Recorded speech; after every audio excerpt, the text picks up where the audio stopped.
So this week for Cube, we had only 4 people. Largely, well, partly because a couple of our regulars were going to an anime convention. So instead, we drafted what we have dubbed the Stupid Cube.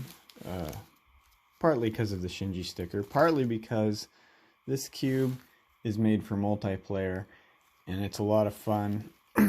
But it's made completely of junk rares and guild gates, and it's not actually really all junk rares anymore, because it's over time it started to develop archetypes and themes. But I'm just gonna lay it out. We gotta shuffle it, so I'm gonna show you how I shuffle cubes, and we're gonna kind of go over cards, and as I see stuff that's kind of cool, I'll point it out. I've got this little tripod that I'm gonna try out. It's kind of garbage, but we're just gonna see. We were able to draft. We had 4 of us. We were able to draft a multiplayer game, play it twice, then draft again completely, and play a game with that in about 3 hours. So that's pretty good. 2 drafts and 3 games in 3 hours for 4 people. The games actually play out pretty fast. There's a couple things about this cube. One, you have 0 1-mana spells. There's absolutely nothing you can do on 1 mana, which means that everyone gets to take their first turn simultaneously, and the game starts on turn 2. Makes it go a little faster.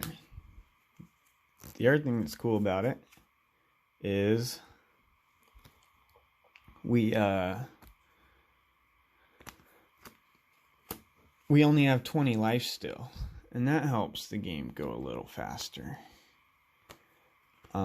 We've got some themes in here. Pretty big morph theme in this cube, which is really cool because, believe it or not, the game is actually pretty fast. Because you have to respect the curve, and 2 2s for 3 do a lot when you're only at 20 life and almost everything's expensive. As a draft process,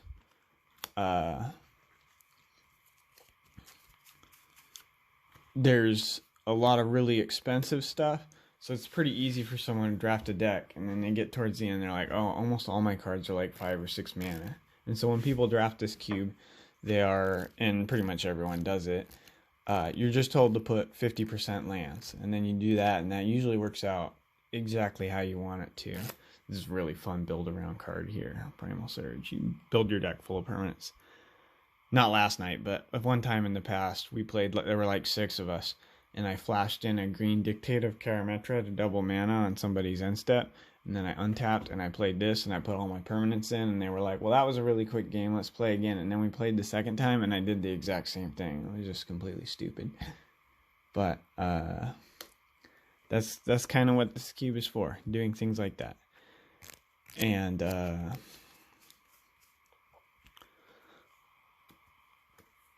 there's a morph theme. There's some cards that care about counters. There's some cards that care about equipments. There's a bit of a constellation theme. Not really much in the way of tribes. There's a bit kind of like tokens and anthems. And then there's like the Nekuzar deck, like make everybody draw way too many cards.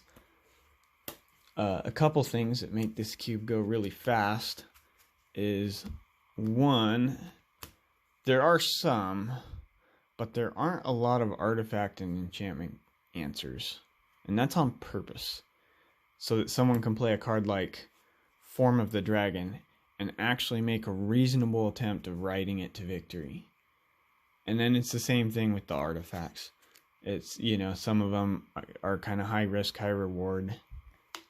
We get to play this, which is a card that we don't get to play in Commander, which is cool. It's got a place.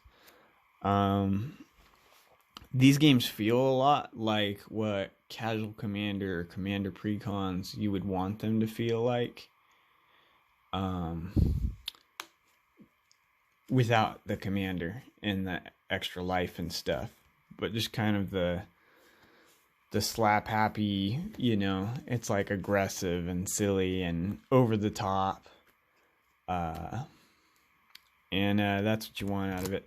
The other thing that makes this game go fast is there are instants, but there aren't tons of instants. And this is also a great card for multiplayer games. Like, you attack with this, you block with this. Yeah, very cool. Is that there aren't a lot of instant speed stuff though. So mostly when people, they untap and it's like, what has happened since my turn last time? And they look at their hand and they've got like 3 or 4 options and they're like, well, I will just slam this and see what happens. And that's kind of how the game goes. But then there's a lot of creatures with interesting abilities, so there's a lot of the interaction that you see is interaction you see from on the table, which is a good place to be. There are counter spells in here, but they for the most part have to be expensive. Like, I don't have any 3-mana counter spells in this cube. And so it'd be stuff like this. This is a counter spell. It's also a morph, so, fits into that theme. I pretty much have every junk rare morph that's in here, that could be in here. I am missing a couple. There's some onslaught ones that I just, if I see them and I can trade for them, I'll get them, but I'm not going to go way out of my way. And then like this, one of the cheaper counter spells is like 4 mana. Yeah, technically it's 2, but when every other card is 6 mana, you're never really surging this like, oh, got you early. Like that, doesn't happen. So, cool though. There's lots of removal and there's lots of need for removal, but then it's like people don't usually, sometimes people have removal on the stick, but people don't necessarily have removal forever. So you can play really silly cards like this and actually, and last night, the first multiplayer game we had, someone stuck a Platinum Angel and then they were staring at overwhelming board presence on the other side, and it was like, well, I'm not going to kill that, and I'm not going to block that, so I'm going to be dead in 3 turns, which is exactly how that played out. This is not a junk rare. And this wasn't in here in the beginning, but as I did more and more things, and I had one laying around, it went in here. Like, as soon as, like, Nekuzar started to, like, etch his sort of theme into here, it was just, it was like, oh man, I should put a memory jar in here. And I can't play memory jar in any format, so it kind of fits the junk rare theme. The junk rare rules are basically not modern playable, not legacy playable, and now not pioneer playable, unless I got like 5 of them. So that's kind of the building restrictions when I made the cube. And then obviously I have like an infinite supply of gates, like anyone who played in the Return to Ravnica Dragon's Maze era. And I built this when I wasn't really building commander decks. I have like 36 commander decks now, but that's then. This is now. We got a basic land. I use Ravnica for my basic lands in this cube and in my good cube because that's when I started playing. And I don't know, it's just kind of a nostalgia thing. I probably have about 80 of each artwork. So, yeah, I use them. So, they're good for that.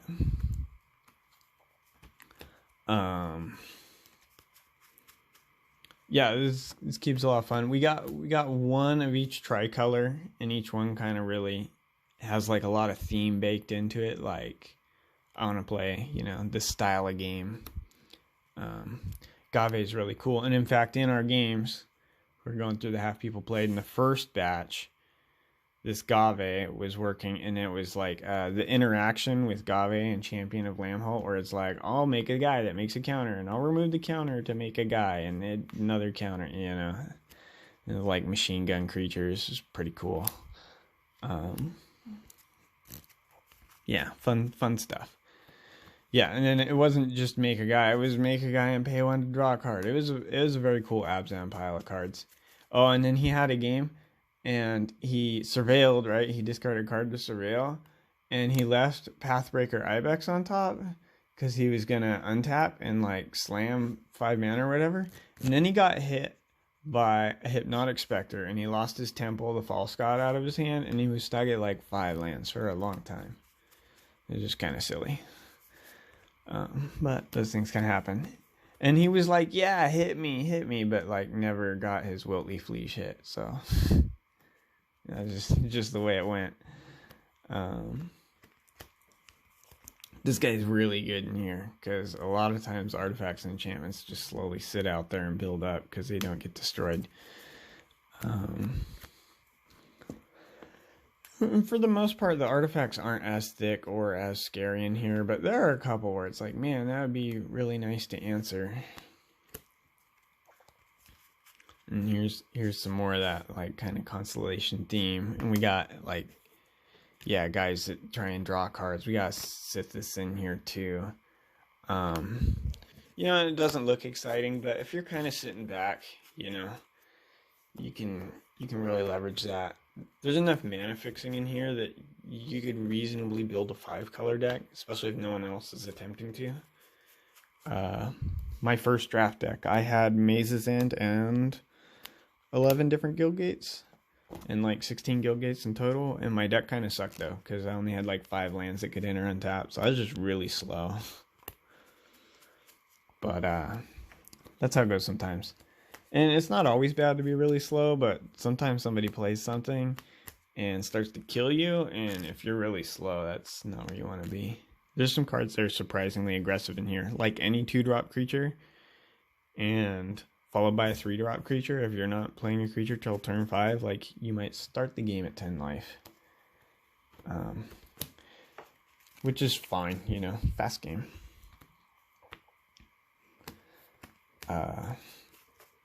And there's a lot of commander favorites in here, I feel like. Which is cool, like Whip Arrow. This card did a lot of work in our second game. So there's a blue-black deck, and he probably gained like 40 life. And he was actually pretty set up to win. But the game went pretty late, and somebody targeted him with a Blue Sun Zenith for 10, so I just killed him. I built a morph deck on my second team. See, I got Kadena here. And I didn't see Kadena, but I did get some cool morph stuff going on. Yeah, I never drew Kokosho either. I clearly didn't win that game. But I had this little infiltrator guy, and I had Trail of Mysteries, and so I got to pull like all the basic lands out of my deck. And I played Ixodron. He was pretty cool. Turning creatures face down.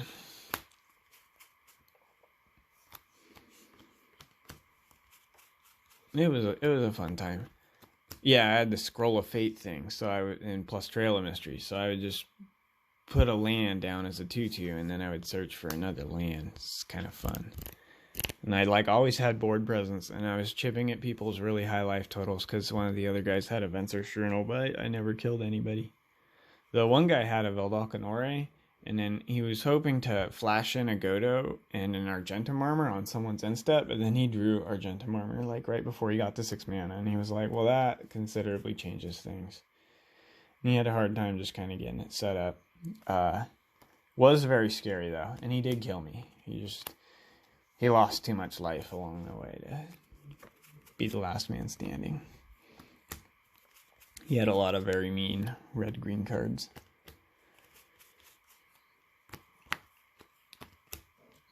Yeah, this must have got somewhat shuffled because I'm seeing like 2 different decks at once. I used to buy the commander sets every year, and then they would be kind of like the boost. Well, I bought them to like update my Good Cube, but then I had like all these random dumb top end cards, and I was like, I'm gonna do something with these. And so here's a little bit more of our gates theme. We have this plus Maze's End. I don't play any of the other gates from Commander whatever because I hate the choose a color stuff. When it's like, wait, you can have slips of paper in your casual multiplayer game. That's way too much work. So I just play with the guild gates, and I play with that. I play cog gates and poppers sometimes, so I don't use those here. And yeah, so that's pretty cool. Here's our Mardu guy. Rawr, 7 indestructible. And like the haste, this format's fast. This form, like, when you put something on the board, you're not really like hoping to block with it. So I mean, people just lose a lot of life. And like something like this in this high CMC game, it's like pretty nuts. And same with this. Like I've seen this guy attack for 10. Like, you know, like, in like turn 6 sounds slow, but just play your first creature on turn 3. You know, turn 6 isn't that slow. And then, like, you know, some of these cards are deceptively good because it's like, yeah, this isn't a great effect for an Amorph card. But you play this guy on turn 2, and then you get your 3-drop on turn 3, and then, you know, maybe by turn 5, you flash in a Dictate and give them all +2/+2. This is a really fun card in here when people get it. Because there's a lot of guys that are like, man, if I was 2 mana cheaper. That's not a great example because like a 5-drop makes more sense, but you get it. You get it. There's also, so like this is a ramp card, but this is from like 6 to 9. There's also very little ramp in here, and that's on purpose so that there's actually like a flow and a curve. So this is like one of the better cards in here. Because it can jump you from 2 to 4 on turn 3, which can be really explosive. And then obviously it's got all the other stuff that it does, which is cool.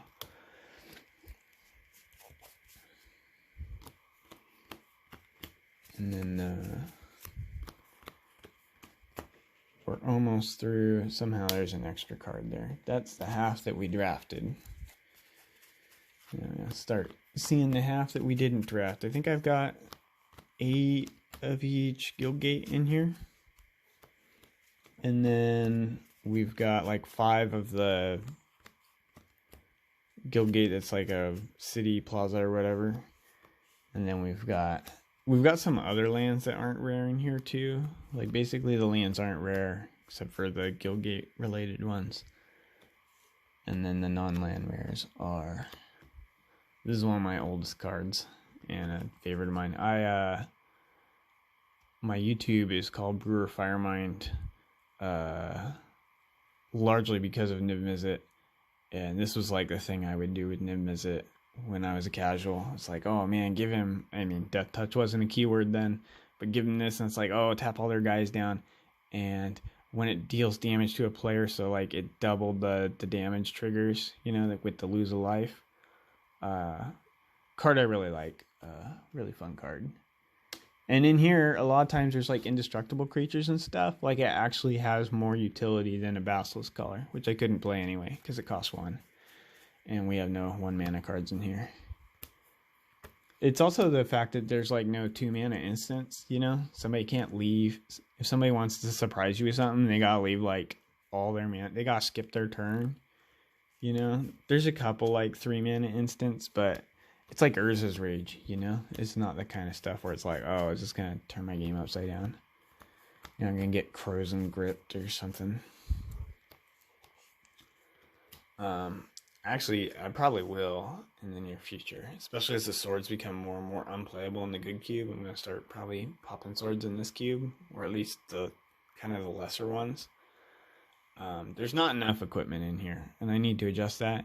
But this guy's really good because she's a 2/4, and 2/4s block morphs all day, and that's not a bad place to be. And also all the equipment are like really clunky, so like the payoff on like making cats is pretty bad, but not terrible. And like if you give her Dark Steel Plate or the Hammer of Nazan or whatever, it's like make her indestructible. She's always making an extra guy. She's like a pretty fine 3-drop. This was our first, for a while. This was our first and only piece of ramp in here, and it was like, it looks so bad compared to Birds of Paradise. It like costs a whole extra mana, and it's only got one more toughness and doesn't fly. Very cool though. We like it here, and there's a couple other ones that can add mana. So the one with Adapt. And then there's like Gyre Sage, but Gyre Sage has to get counters on it first, so it's not as fast. And then there's Badoka Gardener, who can put extra lands down from your hand.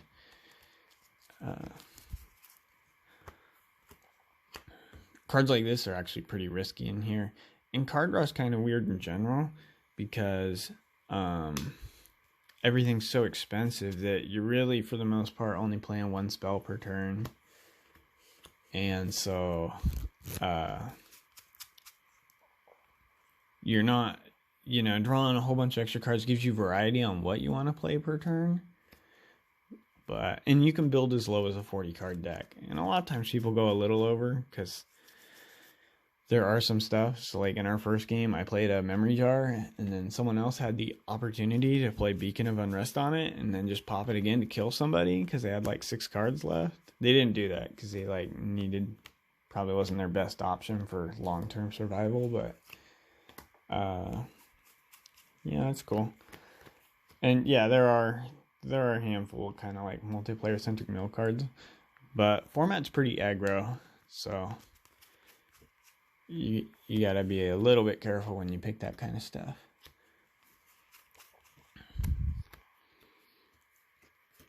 This guy's in here. He's probably coming out though, because I want to play this deck and Pioneer. So it's pretty cool. In a lot of my multicolor stuff, it's like, man, once you start putting like some tricolor cards in there, you look at like the top 10 and you see stuff that's multicolor that you can't pick, and it just feels really bad. But I do have some other 5-color guys in here, like the Child of Alara, and I might pop Progenitus in here. Not a ton of ways to cheat it, but it's not 0, and Progenitus was a GP promo, so I got like 8 extra ones, so it's pretty penalty free. Back up, I'm gonna do that right now.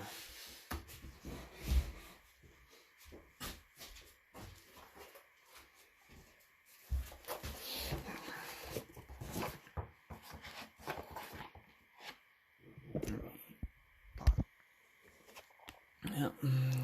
GP promo.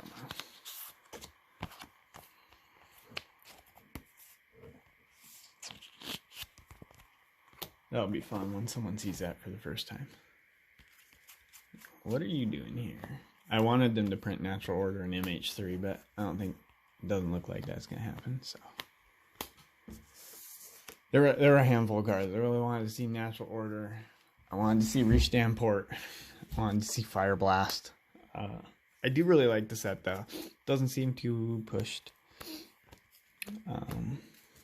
So it's cool. And like, I know there's like a handful of cards that are like, whoa, but it truly is only a handful, where MH2 was like, man, there's like 80 cards in here that are format warping. And which is like okay, I guess, but this is cool.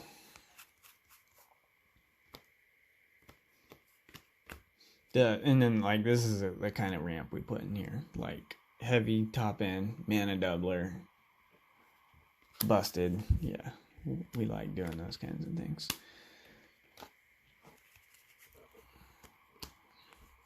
Some of these cards have been phone battery issue there. Ran out of time. Anyway, moving on. I was talking about how there's some downshifted cards in here, but I'm gonna run them as is. We're just kind of looking for that rare symbol for theme. Body double, that's not a rare anymore, but they used to be. Here's a nice piece of ramp. Make a little spawn guy every turn, and then we're almost done with this cube. We got, I don't know, maybe 100 cards left. But yeah, I usually refresh in piles of 10. This one, because the land count in your deck is so high, I draft it, and usually you're playing it because you don't have something like 8 people. We do 4 packs of 10. You only need 40 draft picks if you're going to put 20 lands in your deck. And so, it makes that kind of simple. There's a lot of little guys like this in here where it's like, ooh, if I hit you. Like Spawnwraith in particular is scary because he makes another one, and it can get really out of hand, especially in a multiplayer game where somebody's bound to be open. And then, yeah, really appreciate all the little cut purse effects in here. They're a lot of fun. This is one of my favorite cards of all time. It's like Overrun on a stick. We're probably right towards the bubble of him coming out of the good cube. I had a game where I had a Elesh Norn in play, and I was machine gunning their lands into 0/0s. It's pretty silly. This card gets people a lot in here. Like just boom, hit somebody for 10 and gain 10. It's a lot of fun. Of course, we've got a Niv-Mizzet in here. This is actually a guild pack foil, which is like kind of fancy. I have a lot of copies of this guy. But I've had this one like forever. So that's like one of those, and I didn't open this, but a buddy of mine did, and I traded a bunch of stuff for it because I had a couple regular ones, and I was just like, man, I could have a third one. And yeah, I wasn't very good at the game, but none of us were, and that's kind of the fun of it. And that's kind of where a dumb multiplayer draft like this, and I think what a lot of people are chasing with Commander is they just want to play a game that's just a bit more slapstick and fun. This guy's not very slapstick, though. This guy's just a mean, evil monster. Easily best teamer card, though. And I don't have a lot of counter spells in here, so, I mean, he fits. Which, like, A, counter spells aren't that good against this guy, but B, you don't want this guy to roll into counter spells. Yeah, so he's pretty cool. This was a standard combo. We play Sovereigns of Lost Alarum here, so sometimes somebody will randomly get hit with like an extra 10 and trample out of nowhere, which is fun. This card wins a lot of games. We've seen somebody pump a Mossbridge Troll up to a 25 power before and just kill the whole table at once. Red's like kind of strong in here, like noticeably so. But, you know, people fight over it then, so it evens out. And that's the thing about draft, you know, it just kind of evens out in a fair sense. But red's really good because haste is really good because a lot of the removal sorcery speed. But we've got some haste and some other colors, like between this and flash. Cards with flash are pretty good in here. But we don't play tons of flash on purpose, so the game goes faster. Here's another piece of like Nekuzar fun. Yeah, and so it can be a little risky to build a 40 carder, but then if you're running like a theme where you're really trying to do something specific, you probably want to be closer to 40 cards. Is probably the best to drop in here. He's really aggressive, especially since white's got quite a few Spear Heliod, Glorious Anthem, Dictate Heliod, just the Anthem effects. And then part of why I refreshed to 10, we got even piles. So that's cool. So that's what I do. I refresh by 10. It also helps me count, make sure I'm not missing something. And then I shuffle up each individual pile. You know, I give it like 6 or 7 shuffles. I put it back in the box and it's ready to go. Hope you guys liked this cube. Thought it was cool. I'll show you guys some other cubes sometimes. Oh, we'll do a real quick tutor. Let me take the phone out of the real bad tripod here. My table's such a mess right now. I've been working a lot. I've been working, I don't know, probably close to 70 hours a week. So we got our cube right here. And I got I got a lot of just random cards and play. This is a modern deck because of Valakut Scape Shift. It's fun. And then we got Pioneer deck over here. This I just built this recently. It's what do you call it? It's this is how I make proxies. Mana cost, name, other stuff. I've got Boros Convoke put together, so that's why I got proxies overlap. But this is like the blue-red and Soul Artifact deck. Scissors, if you will. Here's my Good Cube. In the Good Cube box, we've got, this is like all the stuff for constructed decks. I got stuff. And then in here we've got Commander decks. They're power ranked. I got 36 of them, so each box has 5, except the 7th one has the last 6. So at some point I'll pick a Commander deck. I'll just kind of deck tech my Commander decks. And then we got 3 Pioneer test boxes. So this is how I play a format. So I got the decks I actually have put together in the first box, but then I'll have stuff that I just want to play and practice against. So here we got my red green boats deck I've been playing. It's a Phoenix deck. We've got Demalia combo, Boros Heroic, Lotus Field. This is gonna be the Niv Mizzet pile. I gotta update that guy.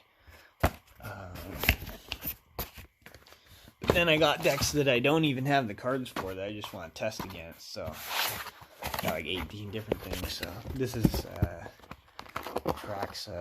This is like Karuga Fires, and we've got. So I use these cycling lands to represent the Kamigawa channel lands. So that's a Ahsoka Zen. This is Creativity. Then we've got Wishfang. Yeah, some stuff that's been played a little less. This is Blue-White Spirits. Kind of cool. And then I do the same thing for Modern. I actually have 4 Modern test boxes. There's a lot more stuff in the format. I actually won a box like a month ago playing Zoo, and I was going to do a deck tech, and then I was busy. Ran out of time. Yeah, cool. Thanks. I know it's such a mess in here. I've been busy. But thanks for watching the video. Hopefully I can figure out how to splice these two things together. And catch you in the next one.